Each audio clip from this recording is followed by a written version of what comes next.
Hey, good afternoon, everyone. We are so happy to be with you today.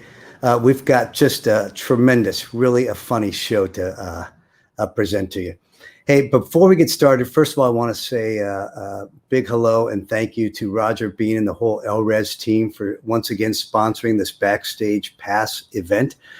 Roger, thanks. I also want to thank Todd, Scott, Jill, Ann, and the entire LRES crew. So thanks for being here and thanks for your support.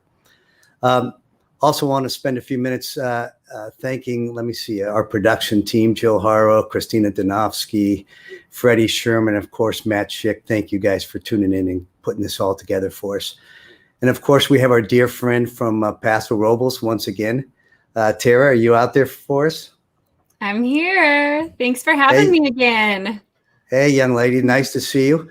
I also want to thank you and the whole winery for participating and co-sponsoring this with us again today. So always glad to see you. No, thank you. We're happy to be a part of it.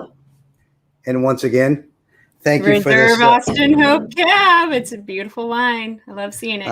I know it. I know it well. So I am going to ask you to comment on that wine in a few minutes. So if you'll sit tight with us and hang out, we'd love to hear more about it. I'm here for the long haul. Can't wait. Great. Thank you. Hey, so we've had a few shows recently, and if you're not up to speed on what we're doing, you can certainly go out to our website and figure out kind of why we have this program, what's going on. You can get the backstory. But the very short story is this. In 2020, we said, let's go out and do something fun. Let's do something different. Let's do something for all of our friends that bring us together. Let's talk about something that we all enjoy, and that's music. And so really with that thought process in mind, we said, let's reach out to some of the biggest, most popular recording artists of our generation and visit with those guys and basically give all of you a virtual backstage pass into the lives of these stars. So 2 months ago, we started this program with an incredible keyboard player, Greg Gaines. And if you didn't dial into Greg, it's still out there on YouTube. You can check it out. But Greg was, for example, Stevie Wonder's musical director. He was Michael Jackson's musical director, Lionel Richie's musical director. What a great showman. Last month, we had Nathan East. Nathan is an incredible bass player. He's credited with over 2,000 recordings in his career, and he continues to be probably the hardest working musician out there.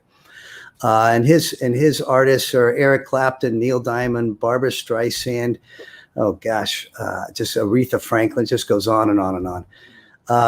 And then that brings us to today. And we have just an unusually great character today, a phenomenal drummer, well known around the world for a variety of records that he's played on. But he's also very unique in that he is truly a heartbreaker. I'd like to introduce my friend and now your friend, Mr. Steve Ferrone. That's so nice of you. That was a lovely introduction. Thank you very much. Steve, thank you. I know usually when you get these introductions, there's 50,000 people screaming your name. So we could have piped that in, but we didn't. Steve. Exactly. But thank you so much for joining us today. It's great to see you. You had the whole of the Eric Clapton rhythm section sitting right here on your show. Well, we're going to talk about that. But speaking of rhythm, I mean, what's going on behind you? I see like 200 snare drums. Yeah, this is my snare. This is my studio. This is my studio. That's as my 1950 Gretsch broadcaster. You know, I endorse Gretsch, so they give me drums basically. But that one I had to buy, and it was really expensive, and but it was worth every penny. It's the same age as I am, but it's in a bit better condition. Now, COVID's been a tough year. Are you recording right there in that room? Is that your studio for the last year? Yeah, this is it's been my studio for more than that. I mean, every once in a while, people would call in and say, "Can you record something for me?" And the engineer would come up from the guy who works for me is a guy named Eric Thorngren. His claim to fame is that he mixed "Addicted to Love" amongst a lot of other things. He's a really great engineer and an old friend of mine from New York, and he lives down in Long Beach. And he would come up here and sit where I'm sitting now, and he would engineer and set up everything. when COVID hit, it was like, oh, okay, so how are we going to do that? Because he's about the same age as I am, and he was very wary of all that stuff. So I was in New York when it hit, when I first saw it hit, and seeing a deserted Times Square at 7 o'clock in the morning. This is going to be bad. So as soon as I got back here to Los Angeles, I called the guy who comes over here and does all the John Connolly comes over and does all my IT work, and I said, what would it take to be able to have this engineered for remotely, like in Long Beach? And he said, $8,000 to $10,000. And I said, let's just do that, because I got a feeling that we're gonna need that. And so within a month, we had all the stuff that we needed, that I could be here, and ET came and set everything up and set everything. And then all I had to do, he had to show me how to make minor adjustments, and we could do that on the phone. You know, we got all this wonderful technology like this, you know, and we do, you know, now we do Zoom sessions, and I do a Zoom session, and people, the producer can be in England and come in, and he logs into this thing called Sound Movers, and so he can hear the actual sound of what's going down onto the Pro Tools, and ET makes adjustments there, and then I just make adjustments here if necessary, and it's just been wonderful. It's been great. That's great. And so they'll pipe in the tracks digitally to you, and you'll be listening to them. Well, what they do is they send the tracks to ET, and he preps them for me at his studio. He makes sure that everything's lined up, and then he'll send it to me, and then we'll download it on my hard drive, and then we work everything from here. So he runs everything from there and does that, and he can even pack it up and send it off to whoever wants it as well afterwards.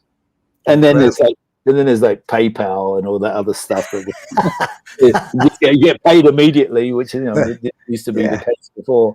You'd have to wait 3 or 4 weeks. Yeah. Well, good for you. So you stayed busy this last year. Yeah, I have, and you know, my radio show. I got my radio show, and that's kept me busy. Well, it was a bit of a learning curve for me, because this is not, you know, all this stuff here is not my world. That's my world right there. I'm the point at the keyboard. I don't even play piano. I have that there for like if Greg comes over to visit, we can have some fun. Right. But that's my world right there, the drum kit. And so I had to like learn how to turn everything on, and it was a bit slow at first, you know, and then, you know, getting the right microphone. I got lucky. They sent me like this really great microphone, a blue microphone, to do my radio show. And it makes my voice sound really sort of very sexy. This is the quiet storm, Ferrone. A bit of Sean Connery in there. Absolutely, girls are now falling in love with my voice. Yeah, as well as you. Anyway, listen, it's great to see you again. It's been a whole week and a half, so it's nice to see you. It has.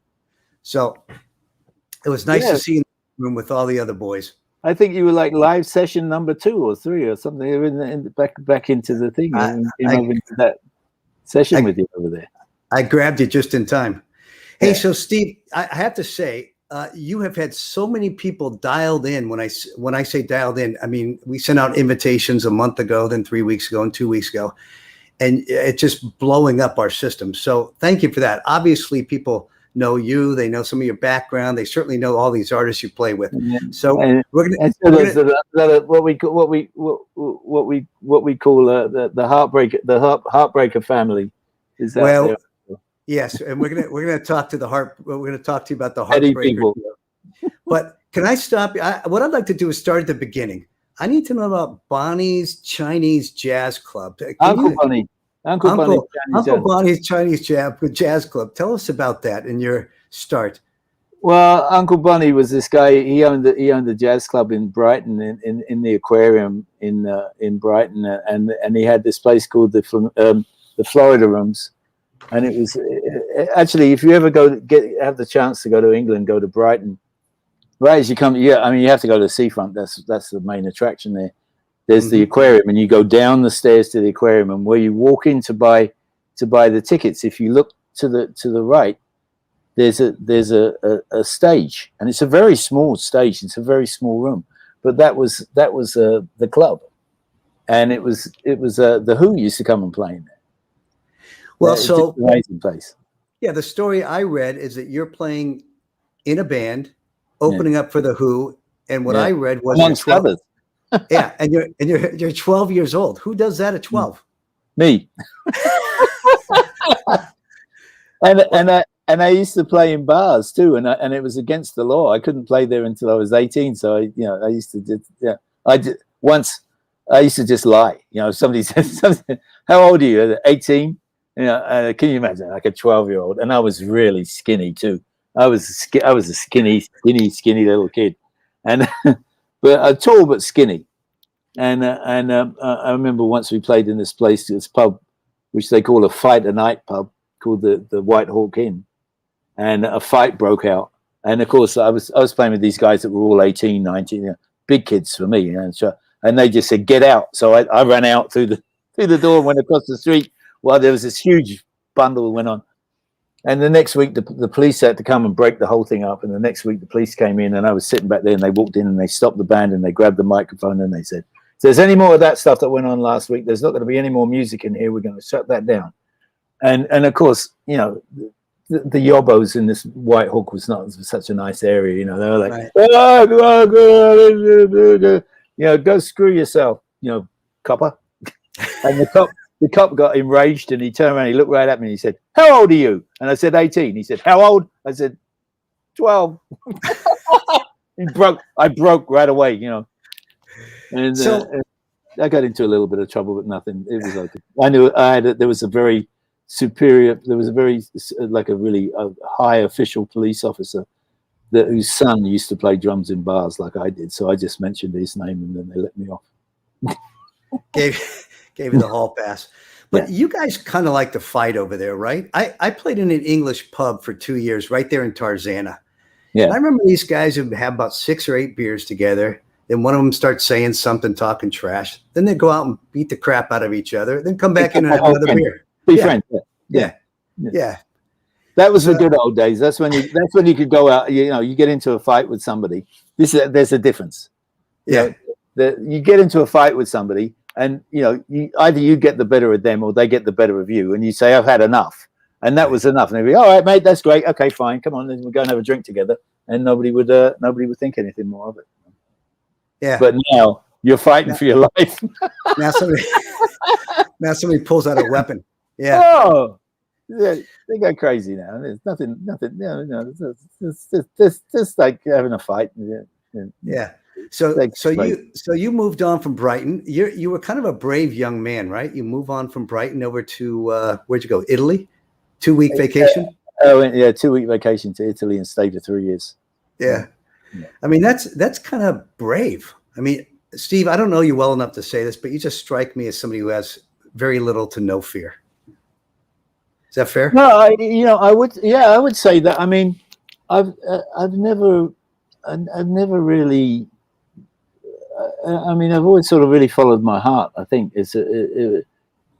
things just had a way of working out. I mean, when I was 21, I was in Italy for 3 years and just messing around, playing with bands and going from club to club and meeting all these Italian girls and Swedish girls and French girls and whatever, and playing with different bands and having a great time. And then it was like, well, 21 years old, so I better do something serious. So, and I knew what it took to be a studio, to be a professional musician.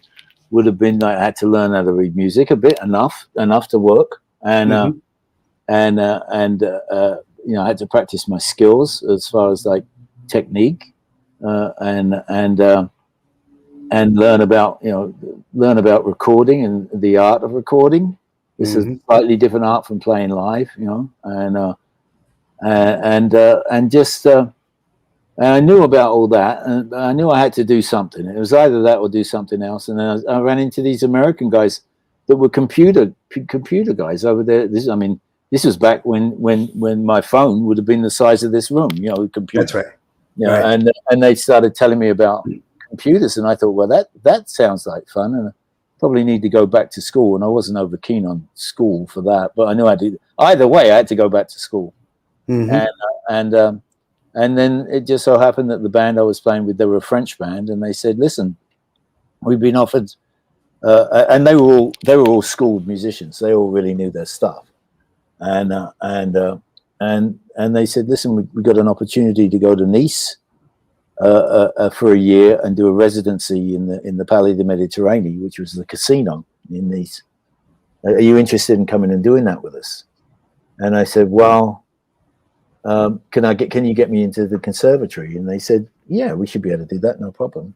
Oh, great. And so my mind, that was my decision made for me, what I was going to do. Mm-hmm. And so I just went there and went to school, did that for 3 years.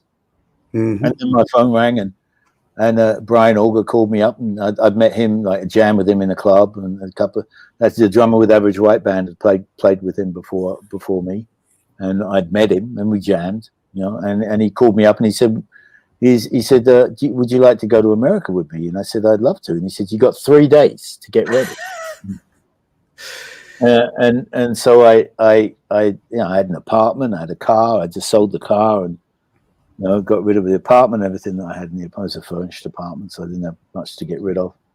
And I found a replacement for myself, and then got on a plane and flew to England. And 2 days later, I was in New York. And did you set up camp in New York? Or you came out west? No, we came out. We played a gig in New York, and it was uptown. There was a club on Bleecker Street, and they had another one that was uptown. I think it was in the 70s or the 80s, like 85 on the east side. And we played in that club, and then we drove from New York to then we went to Boston, and we played at a club called Paul's Mall. It was a club that had 2 clubs in it, Paul's Mall and the Jazz Workshop. And we played in Paul's Mall, and then we drove from Boston to Los Angeles just to see America. Just to take a peek. Yeah, I mean, it was all our first trip to America, and Brian, he rented a couple of big old station wagons, and we took all our stuff in the back of these station wagons, and we just drove. And I remember being pretty bored. I was pretty bored until we got to Denver, and then there was the Rockies. Yeah, and then it got exciting. And they don't have those Rockies in Brighton. Well, we got some white cliffs. We've got chalk cliffs, but nothing like the Rocky Mountains. There's nothing. Yeah. We haven't even got any mountains in England. I mean, the tallest mountain is Ben Nevis, and it's kind of a glorified hill. So Steve, when I started buying records, I went out and bought what you'd expect. I bought Beatles record. I bought a Rolling Stones record. I bought Deep Purple Machine Head, if you remember that one. Mm-hmm. I bought a Carpenter's record. I love the Karen's Voice. And then I bought, what was the other one? Dark Side of the Moon. And so that was kind of where I was. I'm saying early 70s. And then I hear this sound of this band that comes out. It's a combination of jazz, funk, R&B, and it's called The Average White Band. That's right. It was so different. It's so fresh. It was kind of things you heard before, but kind of not. So, look at that skinny guy. Look at that skinny guy. Look at that picture. I think even your logo was controversial back then. It was. Yeah. It was. I don't know if we get away with that now. Yeah. we actually had one album called Warmer Communication, and we actually brought the logo to life. And it was a girl standing in a bathtub, and she was handing a bar of soap to another girl, and so there was the A, and then the W was made out of this girl's bottom, mm-hmm. and then the B was part of her arm, handing the soap. Huh. So I think she stood like that, and he did, there was the A that was made out of this part, and then right. the W with the bottom, and they said, and the art department got hold of that, and they said, we never be able to sell that in like Kmart or anything like that. We got to cover up a bottom. Yeah. So we'll add some steam. So they added steam to the bathroom. So to kind of and then they sent it back to them, and they said more steam. So they kept adding steam until they said that's okay, we'll get away with that, and they did it, and they put out the album. A few weeks after the album, or a few months after the album was released, Ahmed Erdogan invited us to some awards thing that was going on, just to go with him and hang out. And Ahmed was just a great guy, you know.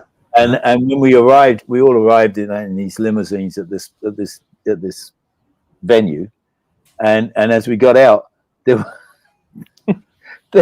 was all these women against violence against women. I think it was like that was their rallying call, you know.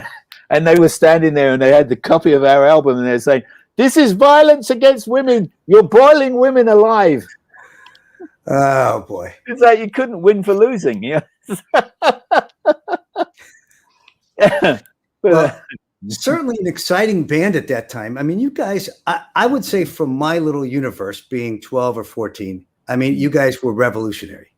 Yeah. And I don't know if you saw that at that time or not. I mean, there was a Motown vibe obviously happening, kind of here's a rock and roll and pop and here's the Motown. But then this AWB just comes shooting out of left. Well, yeah, I think the thing was that, you know, I mean, we were all the same age, the guys in Average White Band, and we were all the same age, and they grew up in Scotland, and I grew up in Brighton, which is the two polar ends of England, you know, and of Great Britain rather, and we were listening to the same music. Well, you know, we were with you. I was with you until with the Beatles and the Rolling Stones. But after that, there was a divergence that happened, and that's right. I was a mod, and we used to like to go out dancing, and all my guys were mods and used to go out dancing, and we used to listen to Stax, and we used to listen to Motown, and we used to listen to blues. There was a whole bunch of stuff that we used to listen to. That was more. It was funny because the horn players were the guys that were more the jazzer guys. You know, the horn players were more into like John Coltrane and Charlie Parker and all that sort of stuff. You know, those players and I guess, you know, I'd sort of dabbled in that area as far as you know, Art Blakey, Max Roach, and Alvin Jones were heroes of mine as far as drumming. Although I never played anything like them, their attitudes in playing made a massive impression on me. On how I played. Yeah, but how I listened. Right. Okay. Who was stepping out at that time that was similar to Average White Band? I think Earth, Wind and Fire was around that time, but that was kind of early rumblings. They were a little bit later than us. Yeah. The only band that I can think of that was could have been anywhere near us at all was the Rascals. Okay. The Rascals were very much great band, a really terrific band. I love the Rascals. Yeah, but I don't think that there was anything. I don't think that there was anything quite like us. I mean, there was a lot of bands that sort of came along, sort of copycat bands. Really, I would guess. You know, sure. Play that funky music, White Boy. That band, and I mean, they were basically a rock band that sort of like jumped on the bandwagon of Average White Band. Really, exactly. And Casey and the Sunshine Band. They were all after us. So, but there was some great funk and soul music around at that time. Spinners, the Spinners were just an incredible sure. band. What was the band that did Money? Geez, when my brain starts, when it comes to names, I'm just like, it's muddled by years of drum abuse. Well, I mean, there's just so many really great bands in that era, really, really cool bands. And you know, James Brown. We listened to James Brown all the time too. Yeah. But you know, I mean, we loved James Brown. What's not to love? You know. Yeah. It just seemed like you guys came out and just captured the world in a very unusual way. I mean, you think about the funk and the jazz and whatever else we have going on, but you guys kind of grabbed it and stuck it right. I mean, those songs went right to the top. Yeah, and I think the thing about Average White Band was that it was authentic. You know, I mean, when we came over, a lot of people sort of looked at us. You know, they would look at the band and they'd say, "What are these white guys? You know, what are these white guys doing playing this music? You know?" And then it'd be like there would be a little bit of resentment. Sometimes it would be like, you know, these white guys stealing our music. You know, they completely forget that I was in the band. I mean, it didn't matter. The front of the band was all white people, and I just happened to be there tagging along with that stuff. And so that made me probably as bad as them, but for some people's attitudes.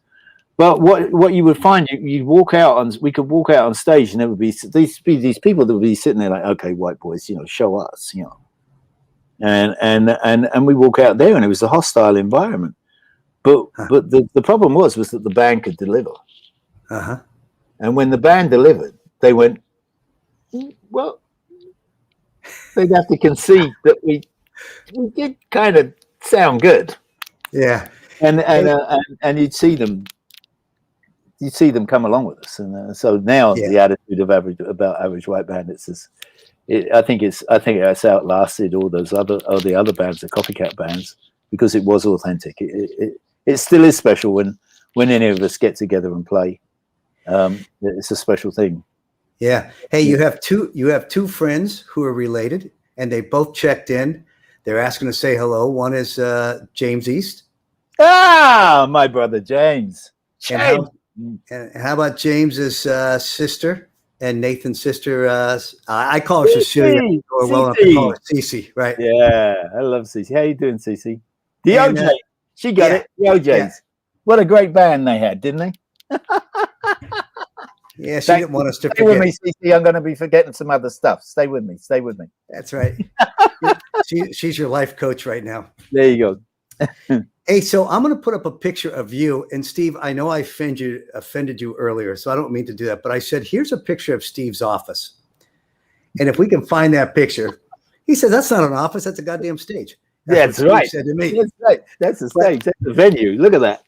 But Steve, you have to know that none of us have nobody who's dialed in today has that experience that we're looking at there. That is, you know, it's an amazing experience.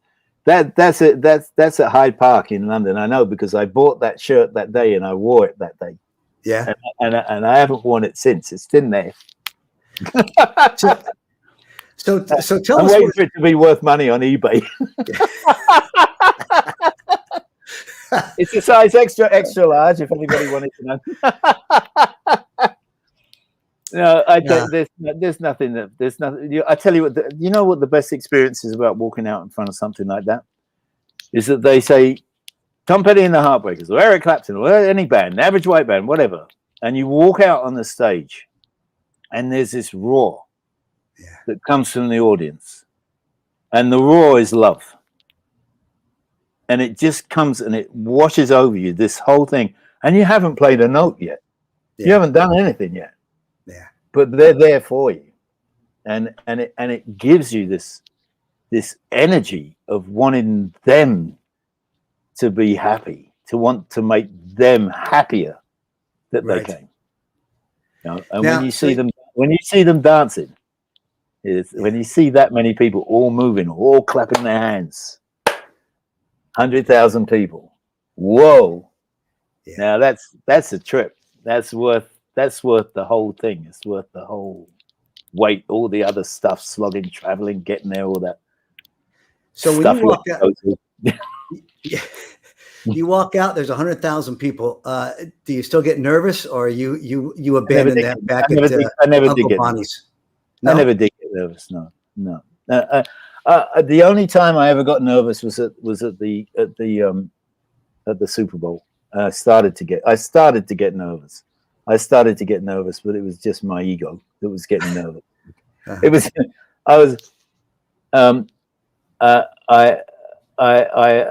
happened was it was for me, it was us. It was just another, it was work. We had to go and work out how we were going to play this Super Bowl halftime show, what it was going to entail, what songs were going to be in, what order they were going to be in, because you had to cut them all down and make a medley, which is something that the Heartbreakers never did. We just play a whole song and then move on to the next song.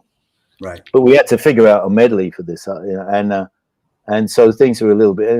Years we've been playing these songs like the same length, and then all of a sudden And I started to hear, there's going to be 1 billion people watching this thing, and 1 billion people, because it's like the two teams were like a bit undefeated or something, and then everybody wanted to see these two teams play, and it's the Super Bowl, and it's the ads and all this other stuff, and there's going to be 1 billion people watching this thing, and it didn't get to me until I was in the changing room, and I saw the team run out onto the field, and I guess that their energy, the energy that these teams have, because it's a big deal for them too to be in the Super Bowl. They worked very hard to get there, and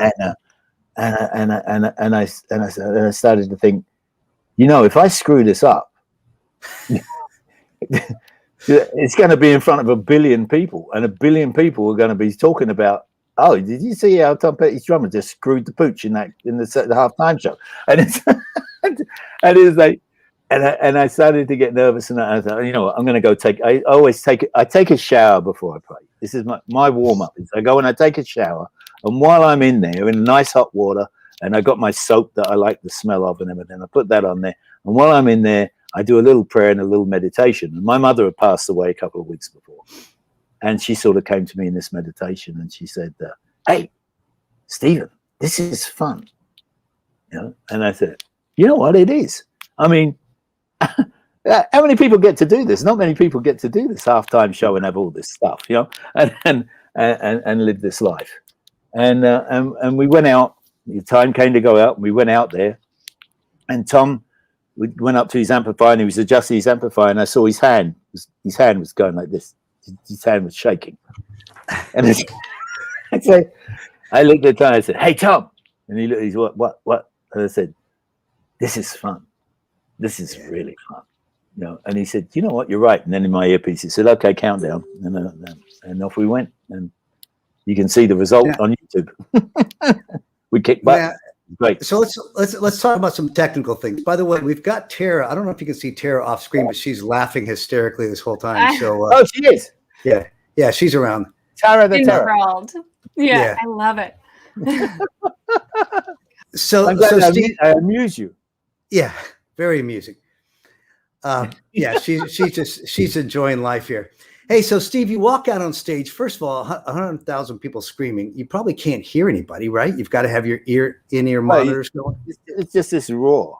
I don't plug in. I don't use in-ears. I don't use in-ears on stage. Oh, you don't? That's why I'm deaf. Okay. No, only use. I stick in one in ear when certain songs we used to do with the click, because there was a backing track or a track that was running down a dream. He liked to hear this. He had this electronic. He liked to hear that when he was singing that song, and so I'd have to put this in because it's so wide. It's such a wide sound, and you get a click, you need to have the point of where that groove is, where that pocket is. So you may have just answered two questions I have. So sometimes you use a click track. Sometimes you have backing tracks. Would you have backing tracks with Petty, or I would think he would be pretty much live? Yeah, live. Okay. The other question. I'm not a big fan. I'm not a big fan of those tours. I mean, I've done them, but the problem is that you're so tied in here, right? And the problem is that if anything goes wrong between here and there, what do you do? I mean, I was playing with this band in Italy. The whole thing is they're called Pooh. They're called Pooh, not P-O-O-H, like Winnie the Pooh, not P-O-O. Okay. Okay. And they've been around. Their band has been around for 50 years. They're a really, really huge rock band in Italy. And they had like a lot of vocals. So they had like vocals and all kinds of stuff. The whole show was on a click, and everything was in there. I mean, all I had to do was just like listen for the cues on the click and just play, and it was fine. But one night, this side went out, and I'm sitting there, and half of my headset's gone out. I had it on this side, but I didn't have it on this side.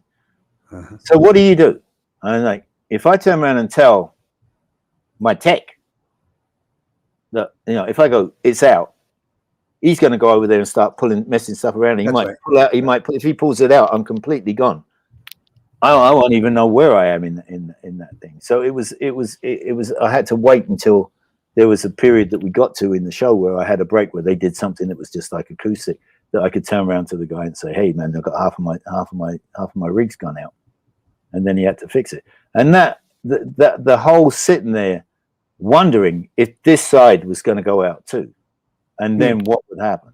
And what do you do? Yeah, it's kind of scary. It's a scary proposition. Yeah. But the heartbreak. I mean, like I say, there was a couple of songs that we used. There was a backing track, a vocal backing track that they used, and Running Down a Dream, and basically that was about it. And Tom used to use. He actually ended up using both in his.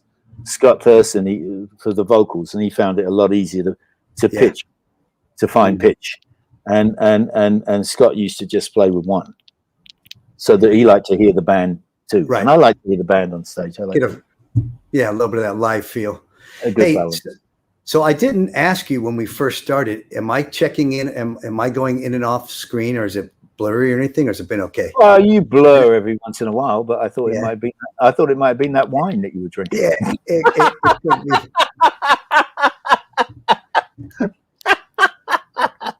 I meant to mention it earlier, just for the folks watching. We had this little tech glitch, like Steve was talking about, but it's with our internet in our building, so we're not sure what's going on. Yeah, look at that; it's cool, isn't it? So I was fading in and out a little bit. So it's not you or your medication. It's something over here in our building. So. If I go completely online, you and Tara just finish up for me, okay?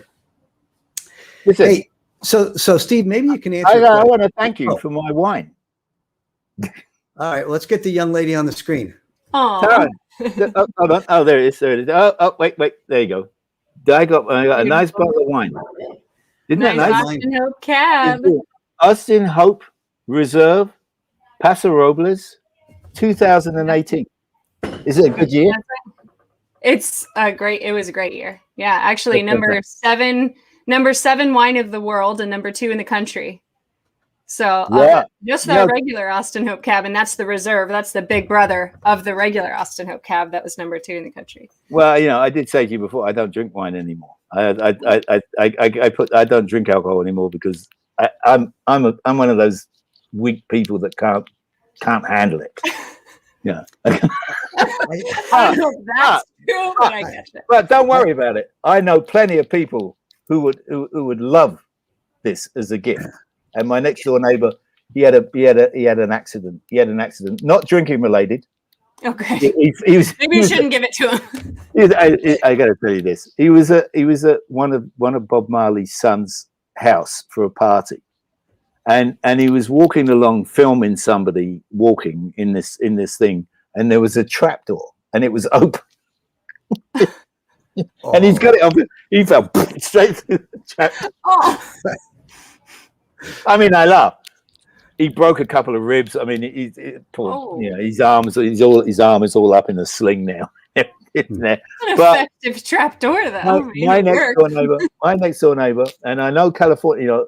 California wines have come a long way. I know that. That's yes, they sure have. I'm sure he'll appreciate that. His wife's away.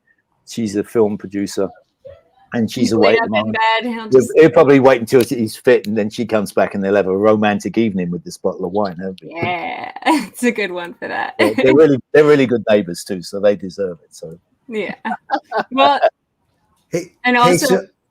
Go ahead, Tara, I can see that some of the ladies online, Cece and my wife Debbie and a few others, are plotting an Austin Hope night with you. So there it is. Look at that, right there. Awesome. Oh, I'd love to. Can I come?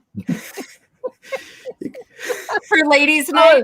Yeah, my favorite night to go out. Let's see why not. Hey, Julia will probably be working. Don't worry, she won't be there. Look, she's blushing. I think so. Experience. It's the Ferrone experience. I'd love to do the ladies' night with the girls. We can do virtual tastings too. Just have me, pop in. We can go through a whole flight. I know all about you ladies' nights. Yeah, sure. We're sweet as pie. Nothing crazy. Yeah. Sure. Hey, Steve, if I hear about a field trip, I'll let you know. Let me know about that. I will. I'll come out and crash. I'll come out and crash it. Yeah. Yeah. and also, Mark, so, thank you for having me, Austin Hope and Hope Family Wines be a part of this. I wanted to extend to all of your guests and, attendees, everyone that's watching, a discount on your wines. So feel free to hop on to our website, use the promo code Backstage, and it should give you a nice little discount there. Yeah. And hopefully thank you, lady. All of you. Of course. No, thank you. This is a lot of fun. Very entertaining. And Steve, I think Tara's a singer too, so she was providing some background vocals the last two sessions. Yeah. So. Well, yeah. I know. Yesterday, somebody mentioned me playing, but it's just like, that's not just like a guitar or a keyboard. That thing back there, it's really a problem.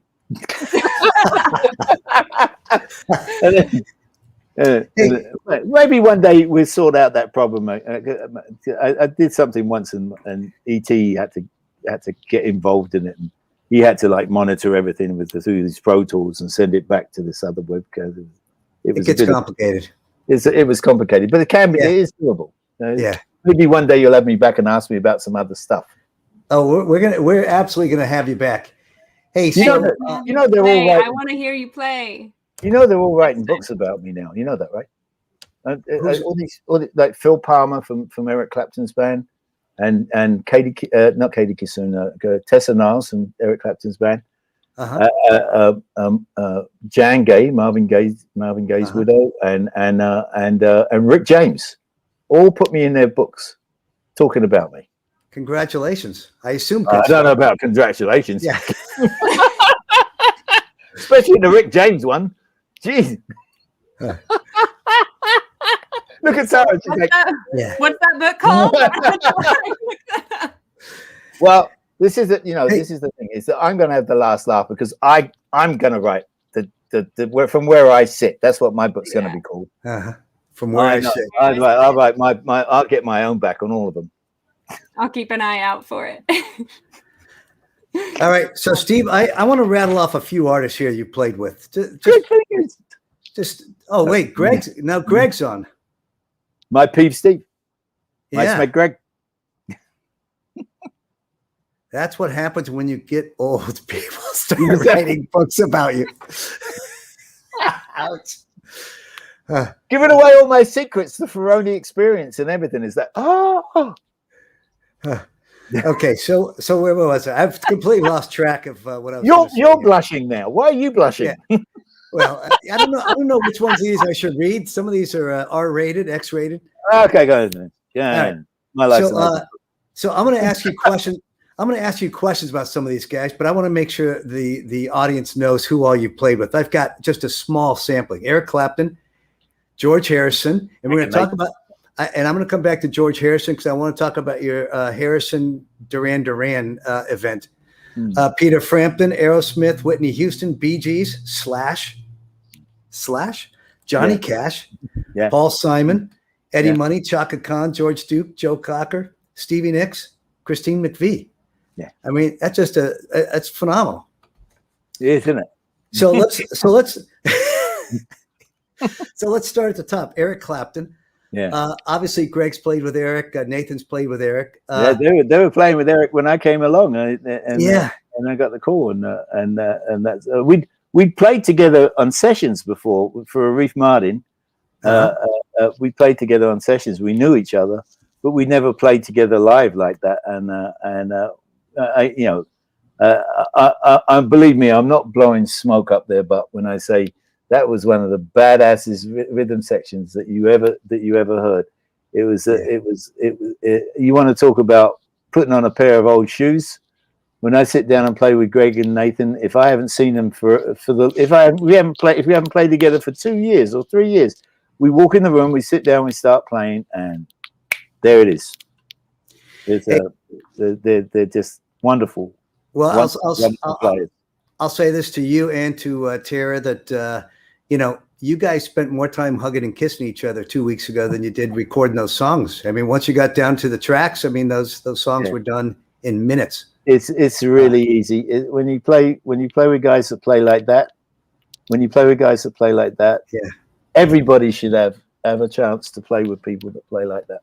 yeah.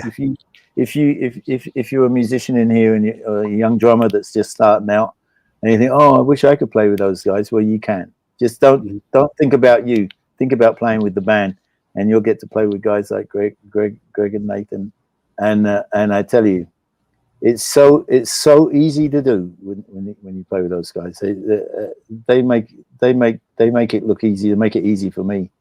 And I always give credit whenever I do something. I learned my craft in New York City, working with Arif Mardin, and I always credit the musicians of Local 802 in New York for the musical education that I got, and of course members of Local 47 out here in Los Angeles.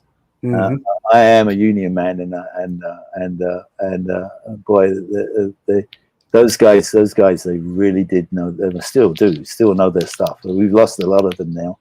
A lot of guys passed on, but my God, that kind of musician, that first call musician, is really something. When you sit down and play with those guys, they really help you.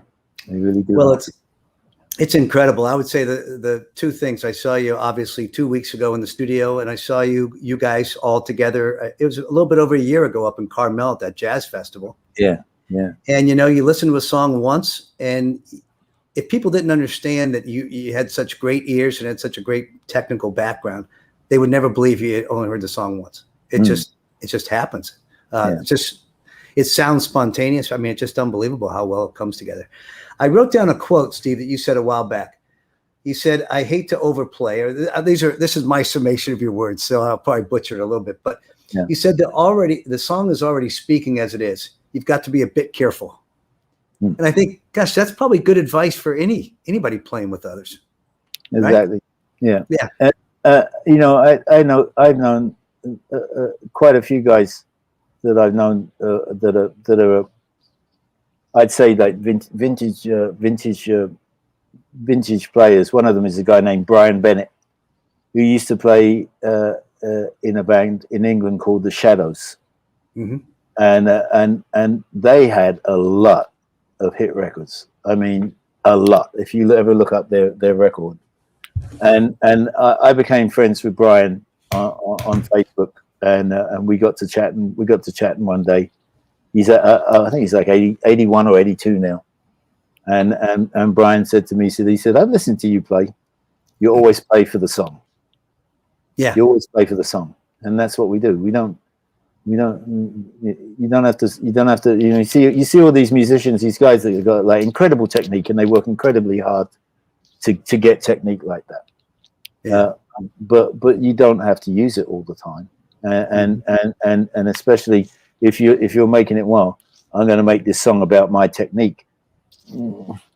It's like you're going to lose the song. Just play the dang song, and if you feel something, then play something, and you might say something instead of just playing too much drums and not enough music not enough song is a big mistake. A lot of people do make. Fortunately, I had guys like Greg and Nathan and the guys in Local 802 that steered me through that stuff and showed me what did and didn't work on record. Yeah. Well, Greg is saying you're absolutely right, and he says, but it's also because you make it easy for all of us. Yeah, well, yeah. There it is. That's how to create a comfort. You create a comfort zone, basically. So you create this cradle that I have to create this cradle that everybody else can hang off of, and then in that cradle that's there supports whoever's the front man, whoever's the and then the front man can just wrap that band. He can go wrong, and a band that's listening to him will make him right. That was half of my job in the Heartbreakers. If Tom was to screw up, make him right. Sometimes I'd see him out there. So before he got the teleprompter, it took him a long time to get around to using one of those teleprompter gadgets. Right. He'd sit out there and he was singing the song, and everybody, the whole audience would sing along. All these people all out there singing along, and then he'd skip a verse, and the band would know that he'd skip the verse and just go to make everything move to where he was going, and the whole audience were looking like, what did he just do? There was another verse in there somewhere, but we were sitting up there, loud, confident, and wrong. Isn't that right, Greg? Loud, confident, and wrong. And aren't there times also, let's say you're going to the chorus and let's just say somebody else in the rhythm goes to the bridge? Well, you gotta find your way back. Every once in a while, you're going to have a train wreck, a train wreck that happened. But you know, you find a way to support each other through that, and make it right. Try and make it understandable. Just stop and listen. You got to listen to what's going on with the band. Listen to it. Okay, which one's going to get us out of this? Who am I going to go with? And you make a split decision, and then you'll fix it. And then the funny thing is that I won't talk about Celebrate Me Home, Greg. You know, that was just a massive screw up that I did. I almost assassinated the president. Now that's Kenny Loggins. Yeah. It was like the dance at this ball, President Clinton's inaugural, and I was playing this other song, "You're the Sweetest Part of Me," and I wasn't really familiar with the Celebrate Me Home, and it sort of gone in at the last minute and quick rehearsal and I thought, as I'm playing this other song, I'm like, what's that next song? And I had to start it, right? I had to do a fill. And I'm like, what's that next song? Celebrate Me Home. How does it go again? I was trying to think of the melody while I'm playing this other song. And it's it's going to come to me. I don't worry about it. It's going to come. And it came up to it, and it just wasn't there. So I knew it was in 3/4, and they kept saying, got to be a little bit faster. So I started it way too fast. And there was this train wreck. Bill Clinton was dancing with Hillary, you know, and all of a sudden he's like, okay, let's just get the hell out of here. The drummer just screwed this up, something awful. It must be something. Someone's got to have that. I really like to see that. Now, do you try to slow it down at that point, or you just play at that tempo the whole time? And how do you? Greg. Okay, let me just stop for a second. Okay, there it is. And to jump back in there. Good times. Hey, I do have a Greg's there. He'll tell you it's the truth. Tell him, Greg. Tell him it's the truth. No, he's got some wide-eyed smiley faces he just posted up here. I'll tell you what was really funny. Once we were in the studio. We were in the studio doing another project. Some things you never knew. We were in the studio doing another project, right? And we started talking about what happened there, and we recreated it. we recreated it and sent it to Kenny.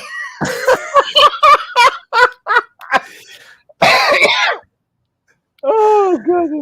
I'm sure you got Christmas cards. The things we do to amuse ourselves, I tell you. Good times. Hey, so a couple of questions. One, do you play the songs faster live sometimes? You'll say, let's take it up 4 beats a minute, 5 beats a minute to give it a little more pop, or you just try to stick with the original? What do you do there? It's funny because like some artists like that. Some artists, I think James Brown used to do that.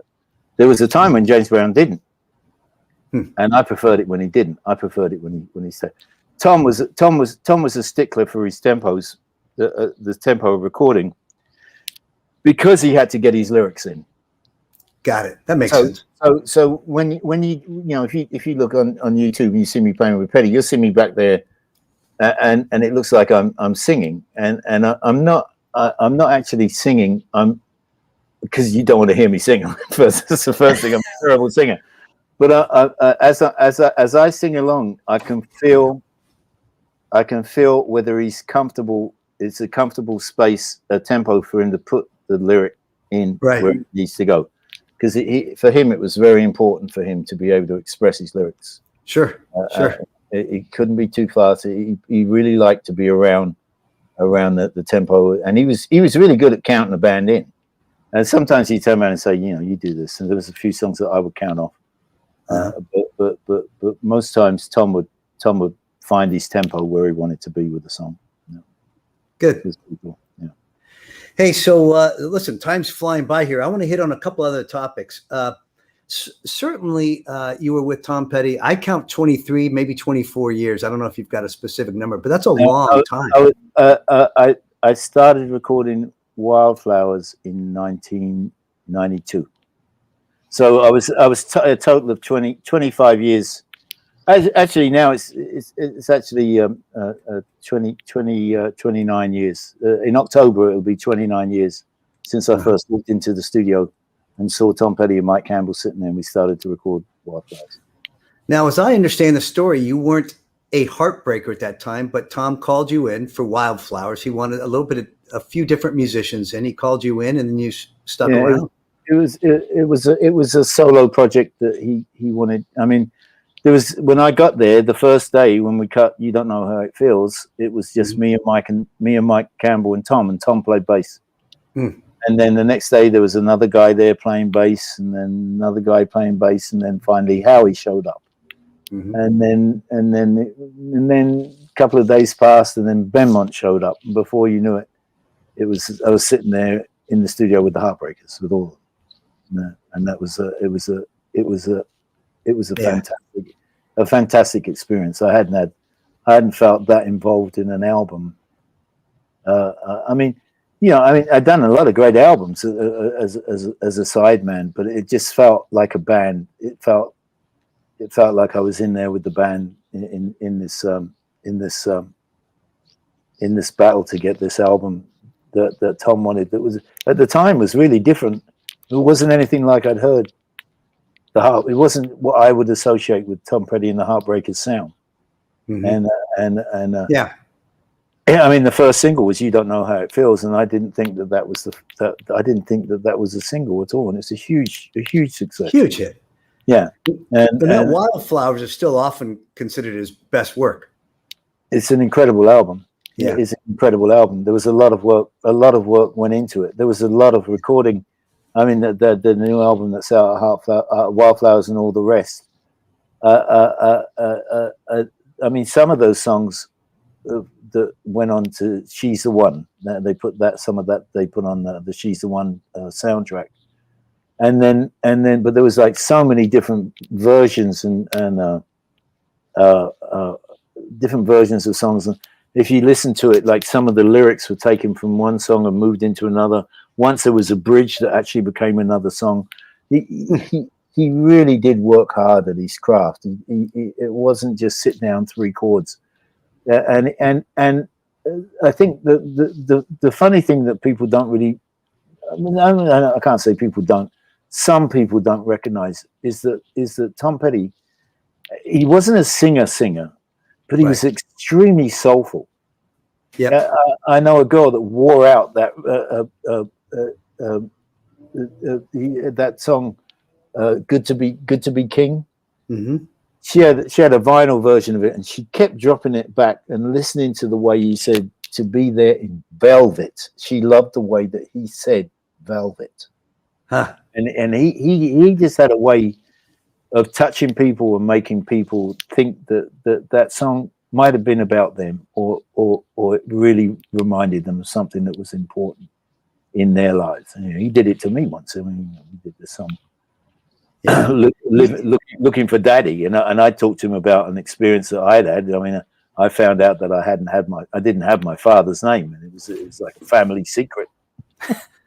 and here I am, like, I was something like 47 years old, and I suddenly find out that my dad's real name was Nicholson. I'm like, now my legs have gone to jelly because one of my foundation, and Dad wasn't around. He was around for about 2 days when I was a kid. I met him when I was 9. And I went to see, I was just dazed, going around Los Angeles, driving around Los Angeles, and I found myself out. Tom was he was getting divorced, and he was staying at a house down near Pacific Palisades. And I found myself over there, and I called him up and said, "Can I come over?" He said, "Yeah, sure, come over." And this was after the Wildflowers tour, and I just went in and I said, you know, I'm just really just like taken back by this stuff that's going on with my life, with my family, and I told him the story, and he just kind of sat there and he kind of looked at me, and he said, "Well, what was your dad's real name?" And I said, "Nicholson." He said, "You know, Steve Nicholson on drums doesn't sound very good." Steve Ferrone on drums. That's you. Yeah. You made that. And then years later, I'm talking maybe 2015. Mm-hmm. He calls me up and he says, "Can you come over to the house? I got a song. Do you want to play? Just me and you." And so I go over to his house and we go in his studio, and he put down a track with a guitar, and he played bass and I played drums, and we sat in there and we put down this track called "Looking for Daddy." Now, at first, I just sort of listened to like the cadence. I didn't really listen to the lyrics, and I listened to the cadence of this thing. Right. And we put the track down. We did the track, and then, you know, sometime later it was finished and it came out, and they sent me a copy of it, and I put it on. I started to listen to it, and all of a sudden that lyric started to catch my ear, and I said, "Wait a minute, is that conversation that I had with him about my dad?" You know, yeah. And I feel that whether it was or not, I don't know. Maybe he did write that, because he used to write, when he'd write stuff down. If you had a conversation with him and something stuck out in his mind, he had a book and he would write that line down in the book. And then if he needed a line for a song, he would find a line in that book. He was certainly prolific. I mean, you look back, and I consider him really the soundtrack of all of our lives, right? He's been around writing. That's what I'm saying. Exactly. There. Yeah. There must be a million people out there related to "You Don't Know How It Feels to Be Me." There's millions and millions of people that heard that song and said, "That's right, that's me. He wrote that song about me." Yeah. And he used to, lots of songs. You know, "My Sister Got Lucky, Married a Yuppie, Took Him for All He Was Worth." I mean, come on. It's like, how many guys out there have done it? But fortunately, I'm an only child. I never had a sister to like sell off to some yuppie.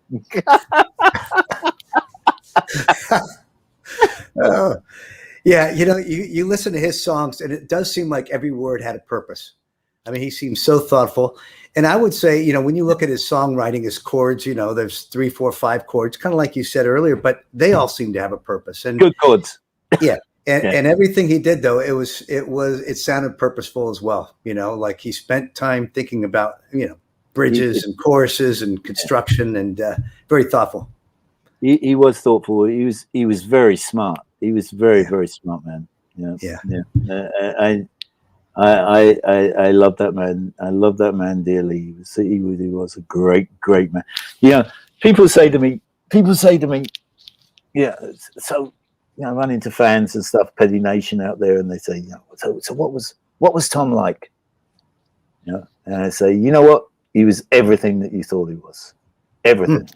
You know, from sometimes being the arrogant rock star, every once in a while being really, I want my way and I'm going to get it, and other times just being that person who was so sympathetic to things and so felt things for people, had a heart. You know.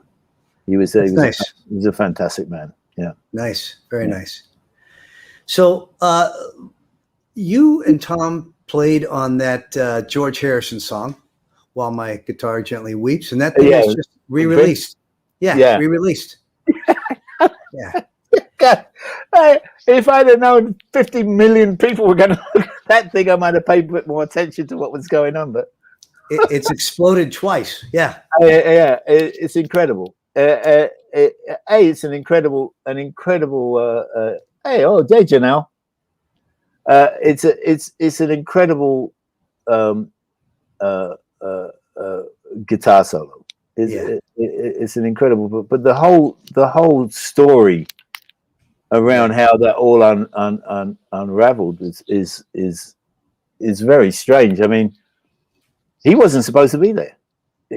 we rehearsed out here, and when you say here, you're talking about Prince wasn't supposed to be there, yeah. No. And he just shows up and does that solo. By the way, Nathan just checked in, so he's going to say hello to I you. mate, Nate.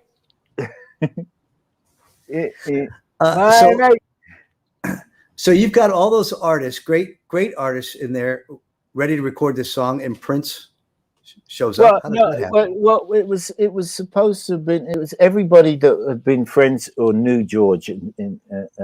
Everybody in that band had a relationship with George, and I think the Grammy people. I think Prince had expressed an interest in coming and playing for George's induction.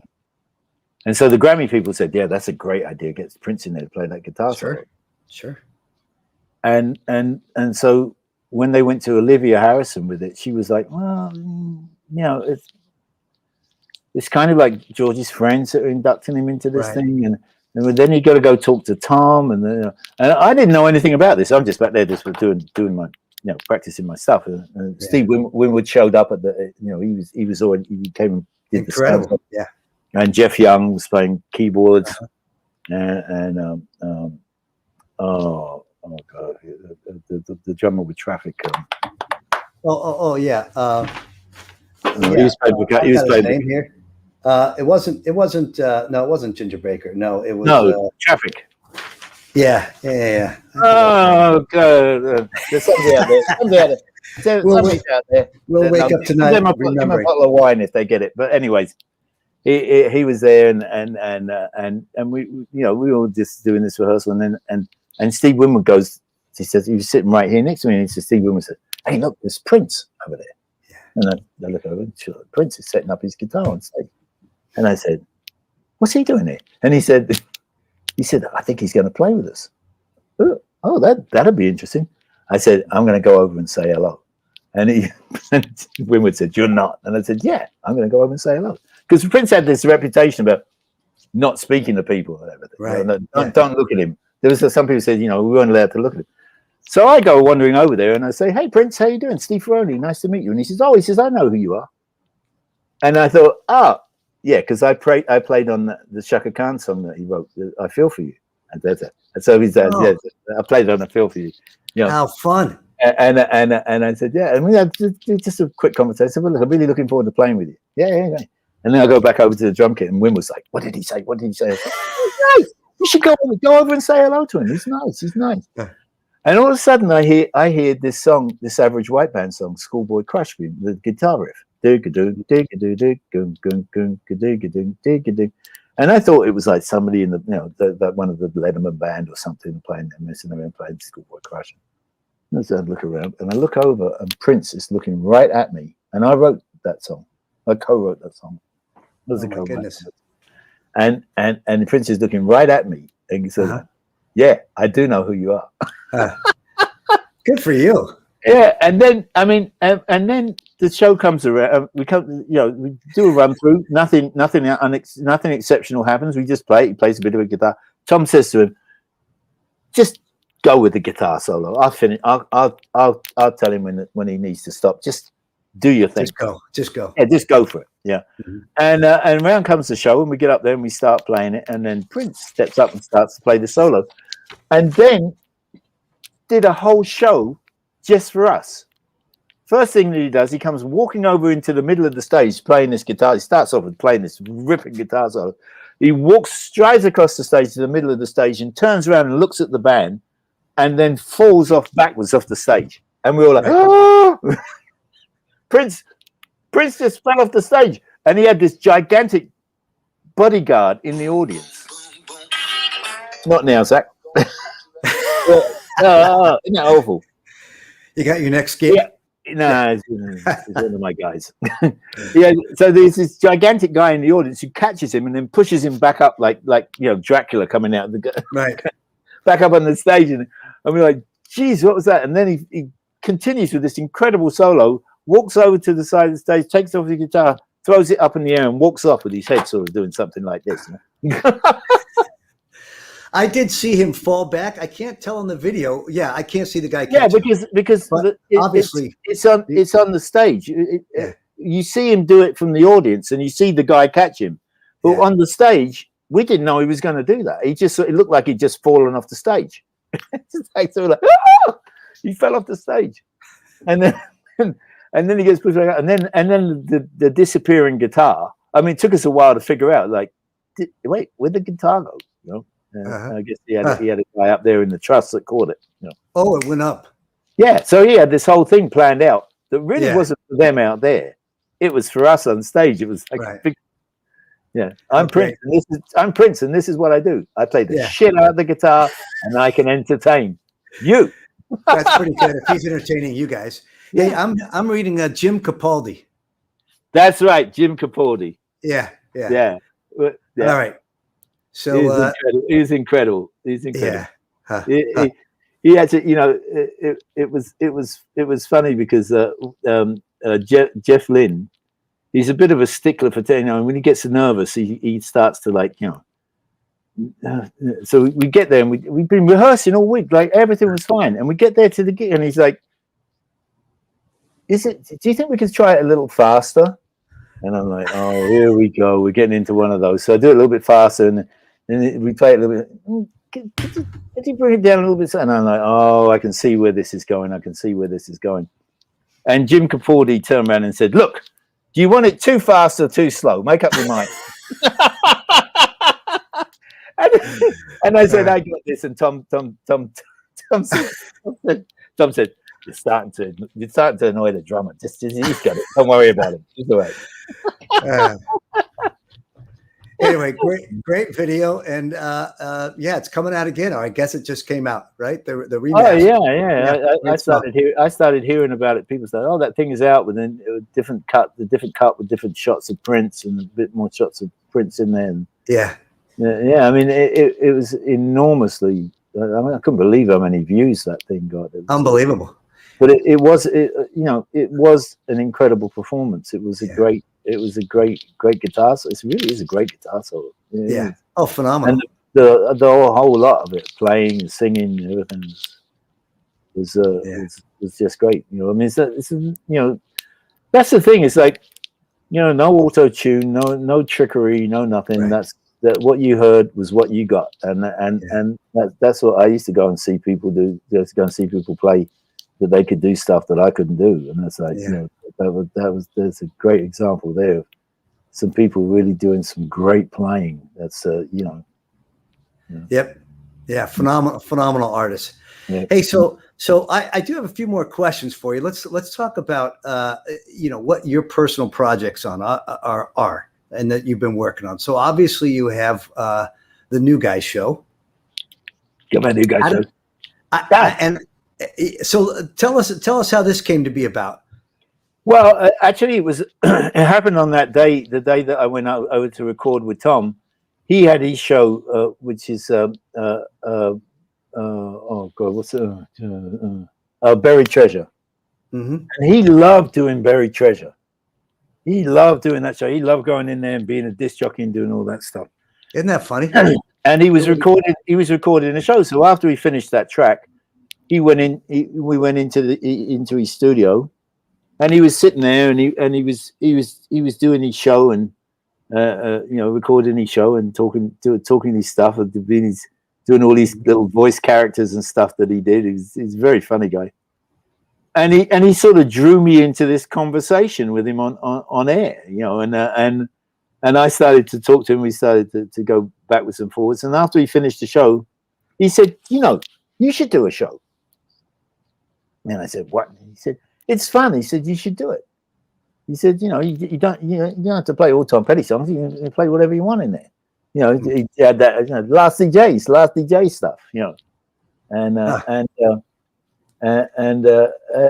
he said, look, I set it up for you. And he talked to Mark Falsop, and he said, you know, give Steve a crack at doing a show. And so I went and sort of picked out like a bunch of songs, and I sent them to Mark, who's like a professional producer, a radio producer, knows his stuff with radio. And at first it's really difficult. I mean, you see actors do it on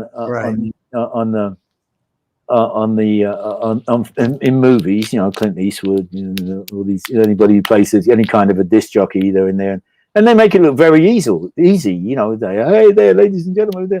But when you're on your own in this room with this microphone, and you suddenly realize how badly you speak for a start. You know, of trying to put the, you know, a sentence together that to explain like you're talking to someone and nobody's there. There's lots of like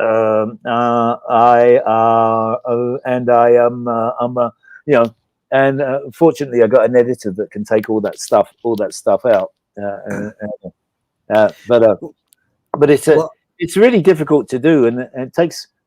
So the first time was really sort of shaky, and the second, and it took quite a while for me to get used to it, and then of course with COVID, when it was the added thing that I had to press these buttons here and start this, you know, set this thing up with my microphone, my trusty microphone, and to go from being okay, is this thing working?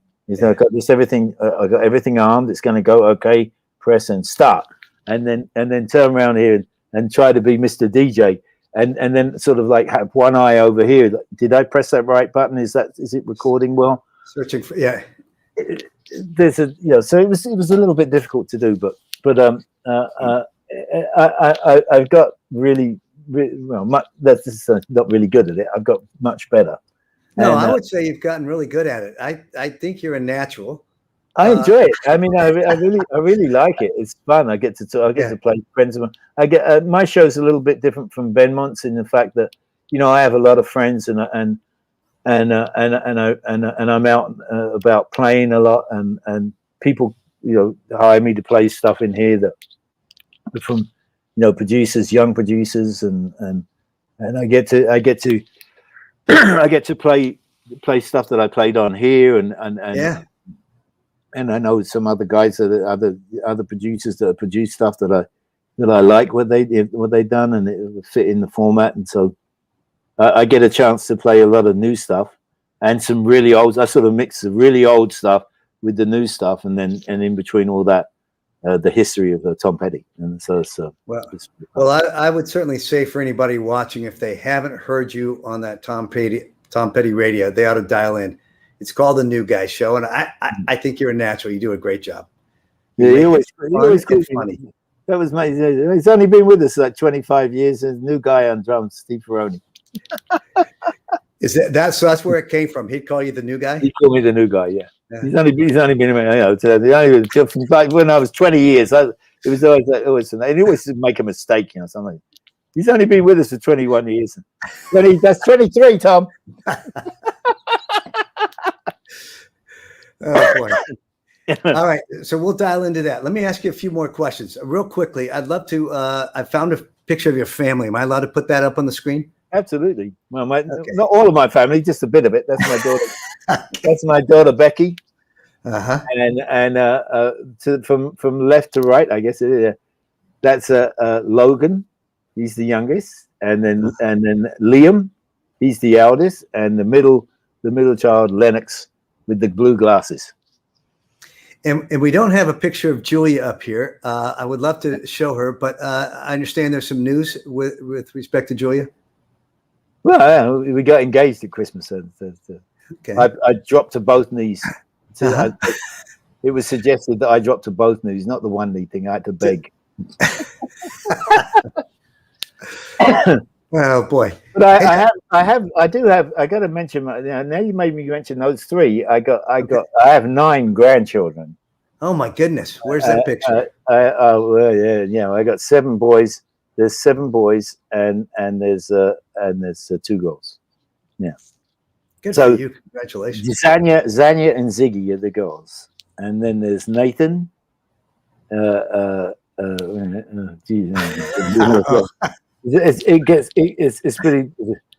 gets pretty difficult to do. Nathan, Chase, and Hunter. Nathan, Chase, and Hunter. Okay. And Zion. Zion and Ziggy are brother and sister. And then my eldest son has 1 daughter, is Zanya. So there's 3 Z's. Boy. 3 Z's and 3 L's. All right. Well, you did it. Good work. Yeah. So let's talk about this picture of you in an airplane. We've got a picture of you. Looks like a trainer.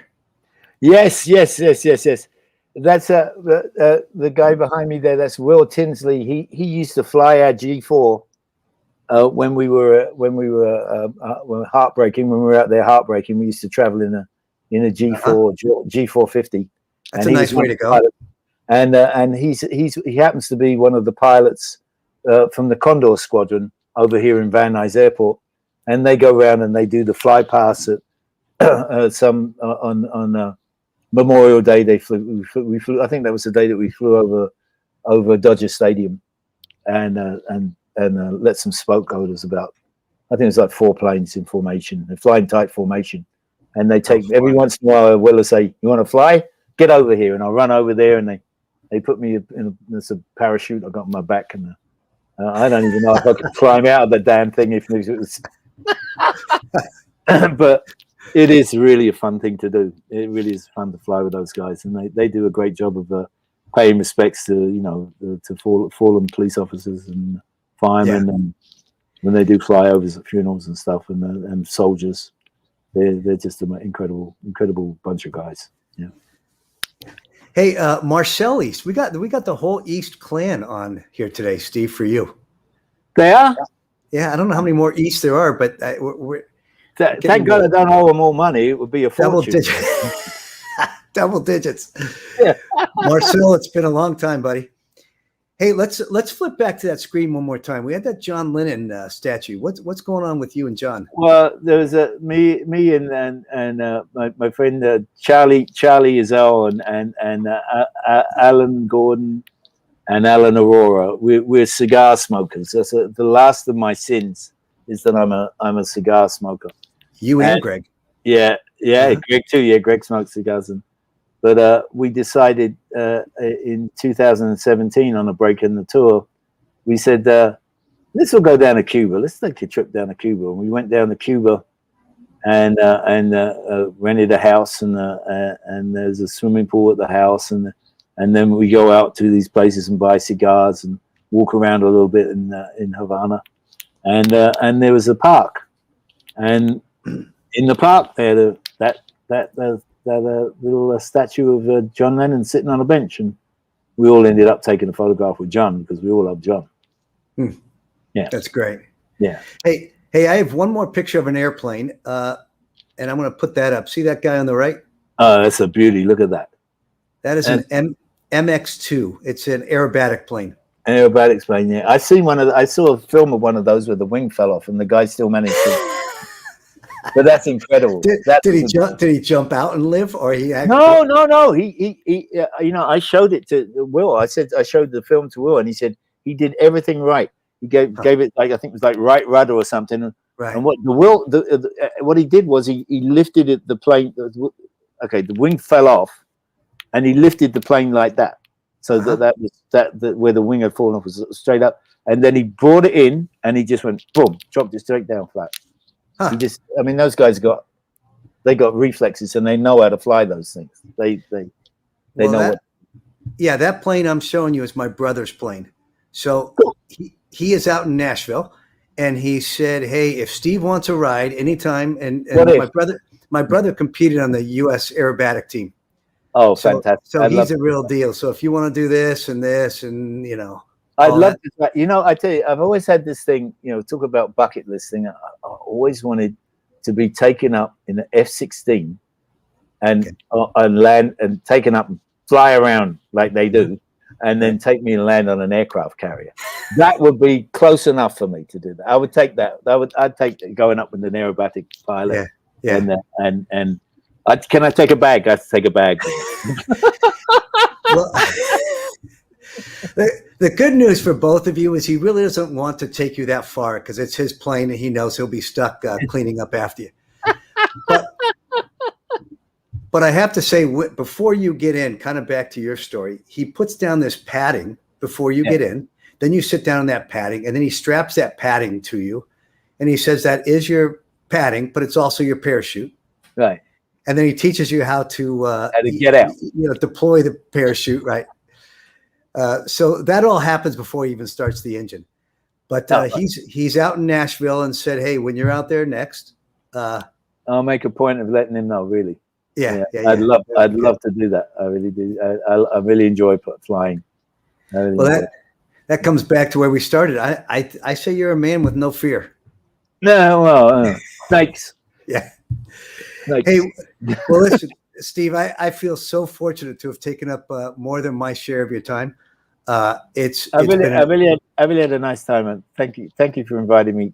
Absolutely. And where's our sister? Is she still out there? There she is. Yes. Hey, Steve, thank you so much. It's truly a pleasure. You guys want to be alone? There's a candidate for your own experience right there. Oh my goodness. Oh, shut up. Tell him he's got a...